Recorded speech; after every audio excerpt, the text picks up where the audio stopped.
آگے بڑھتے ہیں۔ مسجد اقصی کے خطیب اور امام شیخ اکرمہ سعید الصبری نے عمران خان کی حفاظت اور حمایت کی دعا کر دی۔ پاکستان تحریک انصاف کے فیس بک پیج پر عربی میں لکھے گئے اصل خط کو شیئر کیا گیا ہے، جس کا ترجمہ بھی ساتھ لگایا گیا ہے۔ بیان کے مطابق امام شیخ اکرمہ نے لکھا ہے کہ مسجد اقصی کی مبارک فضاؤں سے آپ کو صوبہ پنجاب کے ضمنی انتخابات میں کامیابی پر مبارکباد پیش کرتا ہوں اور دعا گو ہوں کہ اللہ تعالیٰ آپ کی حفاظت اور مدد فرمائے اور پاکستان کو سازشوں سے بچائے۔ اللہ تعالیٰ آپ کے قدم درست سمت میں چلائے۔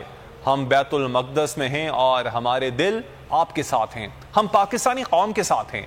امام اکرمہ نے آخر میں قرآن کی آیت کا حوالہ بھی تحریر کیا، جس میں لکھا تھا کہ اے نبی صلی اللہ علیہ وآلہ وسلم، آپ ان کو بتائیں کہ آپ عمل کریں، اللہ تعالیٰ اور اس کے رسول اور مومنین آپ کی کارکردگی اور نیت کو دیکھتے ہیں۔